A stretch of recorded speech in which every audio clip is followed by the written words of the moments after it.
उधर ईरान और इजराइल के बीच सिचुएशन टेंस्ड है। इस बीच ईरान की तरफ से बदले का ऐलान कर दिया गया है। ड्रिल और हथियारों का प्रदर्शन लगातार जारी, लेकिन सबसे बड़ा सवाल यह खड़ा है कि क्या इजराइल को रौंदने की ताकत ईरान की सेना में है। रिपोर्ट देखिए। ईरान, इजराइल और पूरे मिडिल ईस्ट के लिए अगले 24 से 48 घंटे बेहद अहम हो सकते हैं, क्योंकि अगले 1 से 2 दिनों में ईरान इजराइल पर हमला कर सकता है। राजधानी तेहरान में 31 जुलाई को हुए हमास के मुखिया इस्माइल खानिये की हत्या से गुस्साए ईरान ने इजराइल को सबक सिखाने की धमकी दे रखी है। कल ही हिजबुल्लाह ने इजराइल पर अब तक के अपने हमले का वीडियो जारी किया था। इस संभावित हमले को देखते हुए इजराइल के मित्र देशों ने खाड़ी में अपनी जंगी हथियारों को तैनात करना शुरू कर दिया है। कई देशों के मध्यस्थता और बातचीत के बावजूद फिलहाल ईरान पीछे हटने को तैयार नहीं है। अब ये माना जा रहा है कि ईरान किसी भी वक्त जंग का मोर्चा खोल सकता है। वहीं दूसरी तरफ अमेरिका के secretary of state Antony Blinken ने भी G7 देशों को इस संभावित हमले को लेकर आगाह किया है। हालांकि ब्लिंकन ने हमले के टाइमिंग को लेकर कोई सटीक जानकारी खोने से इनकार किया है। वहीं इजराइल का भी दावा है कि वो ईरान और उसके पिछू देशों के हमले के लिए पूरी तरह तैयार है। और आज लोकसभा में वक्फ एक्ट संशोधन बिल पेश करने की तैयारी में है केंद्र सरकार। जहां पीएम नरेंद्र मोदी इस बिल को पेश करने की तैयारी में है, तो वहीं इस बिल के पेश होने से पहले ही सियासत शुरू हो चुकी है और विपक्ष ने मोर्चा खोल दिया। इसी से जुड़ी आपको ये रिपोर्ट दिखाते हैं।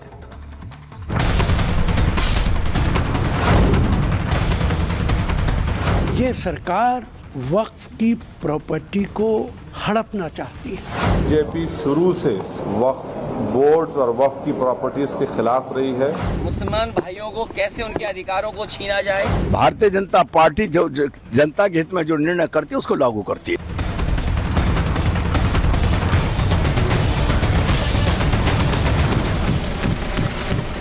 सरकार ने वक्फ कानून में बदलाव का इरादा जाहिर कर दिया है। आज लोकसभा में वक्फ कानून में बदलाव का बिल पेश होने वाला है। वैसे भी मोदी सरकार के लिए अगस्त बड़े फैसलों वाला महीना रहा है। आर्टिकल 370 हटाना हो या फिर राम मंदिर बनवाना, मोदी सरकार ने ये दोनों बड़े फैसले इसी महीने में किए। एक बार फिर से ये रिकॉर्ड बरकरार रखते हुए अब वक्फ बोर्ड में बदलाव की तैयारी है। उम्मीदों के मुताबिक सियासत छेड़ना वाजिब था, वो भी ऐसा ही रहा है। मुस्लिम वोट बैंक के लिए मोदी विरोधी खड़े हो गए हैं। ये सरकार वक्फ की प्रॉपर्टी को हड़पना चाहती है। 8 लाख से ज़्यादा प्रॉपर्टी है देश के अंदर। बहुत सारी प्रॉपर्टी आर्मी ने हड़प कर रखी है, जिसे सरकार देने को तैयार नहीं है। बीजेपी शुरू से वक्फ बोर्ड्स और वक्फ की प्रॉपर्टीज के खिलाफ रही है और इनका एक हिंदुत्व का एजेंडा है, आरएसएस का एजेंडा है कि वो शुरू से वक्फ प्रॉपर्टीज को और वक्फ बोर्ड को खत्म करने की कोशिशें करती रही। सरकार को भी पहले से ही सियासी संग्राम का एहसास था, इसलिए सरकार ने इस पर पूरा होमवर्क किया। सरकार ने पिछले 2 महीने में करीब 70 बैठकें की। बैठकों में वक्फ बोर्ड के नुमाइंदों से बात की गई, मुस्लिम जमात के बुद्धिजीवियों से भी राय मशवरा किया गया। संकेत ये है कि सरकार ने अपने सहयोगियों को भी साथ लिया है। बावजूद इसके संसद में सहमति नहीं बनी तो बिल संयुक्त समिति में भेजा जा सकता है, लेकिन अब सरकार पीछे हटने वाली नहीं, बड़े और कड़े फैसले पर अमल करने वाली है। वो केवल ध्रुवीकरण करके हिंदू मुसलमान करके अपनी राजनीति सेकना चाहती है। मुसलमान भाइयों को कैसे उनके अधिकारों को छीना जाए, उनकी अधिकार जो मिले हैं, जिन्हें आज़ादी के अधिकार हैं या उनके स्वतंत्र जो अधिकार हैं, उनके अपने धर्म को लेकर के अपनी कामकाज की व्यवस्था को बनाए रखने के लिए। वक्फ क्यों है? वक्फ इसलिए है कि दबे कुचले पिछड़े मुसलमानों के उत्थान के लिए बनाया गया वक्फ था और उसका कोई सदुपयोग नहीं हुआ है, दुरुपयोग ही हुआ है सन 47 से आज तक। यानी बदलाव की शुरुआत विरोधियों को रास नहीं आ रहा, जिसे रोकने के लिए साजिशें भी शुरू हो चुकी हैं। जिन मुसलमानों के वोटों की फसल काटने के लिए इंडिया अलायंस वक्फ बोर्ड में संशोधन का विरोध कर रहा है, उन्हीं मुसलमानों के बड़े संगठन सरकार के साथ आ चुके हैं। इमाम एसोसिएशन और सूफी काउंसिल ने कह दिया अब वो वक्त आ चुका है जब वक्फ में बदलाव जरूरी है। हालांकि मैदान में मोदी विरोधी धर्मगुरु अभी भी मौजूद हैं। सरकार के सामने समय अनुसार अगर अमेंडमेंट किया जाता है, संशोधन किया जाता है, तो मुझे लगता है कि समय की ज़रूरत होती है। तो उस पर किसी तरह का विरोध करना या उस पर राजनीति करना, मुझे लगता है कि ये अच्छी बात नहीं है। हम नहीं समझते कि इसमें किसी किस्म के कोई अमेंडमेंट की ज़रूरत थी। ऑलरेडी वक्फ बोर्ड्स पूरे मुल्क में अपना काम कर रहे हैं और ये properties as per Islamic law लोगों ने वक्फ की हुई हैं। अब सवाल उठ रहा है कि क्या मुसलमानों में इस मुद्दे पर दोफाड़ हो गई है और विपक्ष क्यों इसे हिंदू मुसलमान का रंग दे रहा है। Bureau report, Republic Bharat. Wrestler Vinesh Phogat ने कुश्ती को कहा अलविदा, एक्स पर पोस्ट शेयर कर दी, इस बात की जानकारी। विनेश फोगाट ने एक्स पर पोस्ट शेयर कर लिखा, अलविदा कुश्ती 2001 से 2024 तक, आप सबकी हमेशा ऋणी रहूंगी माफी।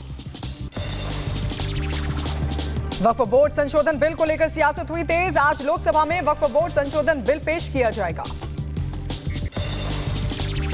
पुरानी वक्फ 2024 बिल को राज्यसभा से वापस ले लिया जाएगा और नया वक्फ संशोधन बिल आज दोपहर 1 बजे लोकसभा में पेश किया जाएगा। दिल्ली की 123 वक्फ प्रॉपर्टी से जुड़े मामले में आज हाईकोर्ट में होगी सुनवाई। दिल्ली हाईकोर्ट ने वक्फ प्रॉपर्टी का सर्वे कर रिपोर्ट दाखिल करने के दिए थे निर्देश। दिल्ली हाईकोर्ट में एक जनहित याचिका दाखिल की गई थी। याचिका में दूसरे धर्मों के साथ भेदभाव का आरोप लगाया गया था। उधर बीजेपी के प्रवक्ता आरपी सिंह ने कहा कि वक्फ बोर्ड के अंदर अनियमितता है, इस बिल में गरीब मुसलमानों के हित का काम नहीं होता। जो प्रॉपर्टीज हैं उनसे जो आय आए उसका जो उपयोग है वह गरीब से गरीब मुसलमान के लिए हो सके।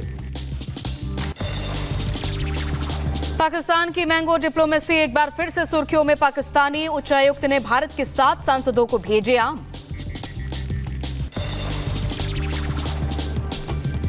पाकिस्तान की तरफ से राहुल गांधी समेत 7 विपक्षी सांसदों को भेजे गए हैं आम। पाकिस्तान से आम आने पर विपक्ष ने बोला हमला। पाकिस्तानी उच्चायुक्त ने 7 विपक्षी सांसदों को भेजे आम। राहुल गांधी, शशि थरूर, कपिल सिब्बल, इकरा चौधरी, मुहिबुल्लाह नदवी, जिया बर्क, अफजल अंसारी को पाकिस्तान से भेजे गए आम। पाकिस्तान की तरफ से आम आने पर गिरिराज सिंह ने बोला करारा हमला, कहा राहुल गांधी को यूपी के आम नहीं अच्छे लगते। पाकिस्तान के आम के साथ साथ और क्या क्या चीज अच्छे लगते हैं राहुल गांधी बताएं। बीजेपी सांसद अनुराग ठाकुर ने कहा कि जिनका जहां प्रेम है वहीं से आम आएंगे। राहुल गांधी को पाकिस्तान के आम ज्यादा पसंद आते हैं। देखिए, जिनका प्रेम जहां पर है वहां से आम आएंगे। कुछ लोगों को उत्तर प्रदेश के आम में खोट नजर आता था, उत्तर प्रदेश के आम की मिठास उनको नजर नहीं आती, लेकिन पाकिस्तान के आम उनको कुछ ज्यादा पसंद आ रहे हैं। बीजेपी के प्रवक्ता प्रेम शुक्ला ने पाकिस्तान से आम आने पर राहुल गांधी को कटघरे में किया खड़ा और कहा कि पाकिस्तान से आम आने पर राहुल इतने खुश क्यों हैं, इसका जवाब देना होगा। पाकिस्तान का आम चूसने के लिए राहुल गांधी इतने बेताब क्यों हैं? इतना पाकिस्तान राहुल गांधी से प्रेम क्यों दर्शा रहा है? जो पाकिस्तान भारत के विरोध में पूरी दुनिया में कार्रवाइयां करता है। बीजेपी नेता मनोज तिवारी ने भी राहुल गांधी को निशाने पर लिया और कहा कि इनको पाकिस्तानी बातें भी अच्छी लगती हैं। पाकिस्तान के आम स्वीकार करने चाहिए क्या? उत्तर प्रदेश के आम अगर आपको स्वीकार नहीं है राहुल जी, तो ये पाकिस्तान के आम भी स्वीकार नहीं होने चाहिए। बांग्लादेश के नए प्रधानमंत्री बने मोहम्मद यूनुस आज लेंगे पद की शपथ। राष्ट्रपति मोहम्मद शहाबुद्दीन मोहम्मद यूनुस को अंतरिम सरकार के लिए नियुक्त किया गया। अंतरिम सरकार के आज रात 8 बजे शपथ लेने की संभावना। मोहम्मद यूनुस पेरिस से बांग्लादेश के लिए हुए रवाना। मोहम्मद यूनुस करेंगे अंतरिम सरकार का नेतृत्व। बांग्लादेश के पूर्व प्रधानमंत्री खालिदा जिया ने विशाल रैली को किया संबोधित। खालिदा के लिए ढाका में विशाल रैली का आयोजन किया गया। खालिदा जिया का 2018 के बाद पहला सार्वजनिक भाषण, समर्थकों से संयम बरतने की अपील की। बांग्लादेश के पूर्व प्रधानमंत्री शेख हसीना के बेटे का बयान, कहा अभी भारत नहीं छोड़ेंगी शेख हसीना। शेख हसीना यूएई या सऊदी जा सकती हैं। भारतीय दूतावास के 190 कर्मचारी बांग्लादेश से वापस लौटे। हसीना की पार्टी से जुड़े 30 नेताओं की हत्या कर दी गई। यूपी के मुजफ्फरनगर में धमाके से मचा हड़कंप, हादसे में 5 बच्चे झुलसे। बिहार के कैमूर में पुलिस ने 2 आरोपियों को किया गिरफ्तार। सिपाही भर्ती परीक्षा में सेटिंग कराने का इन पर आरोप।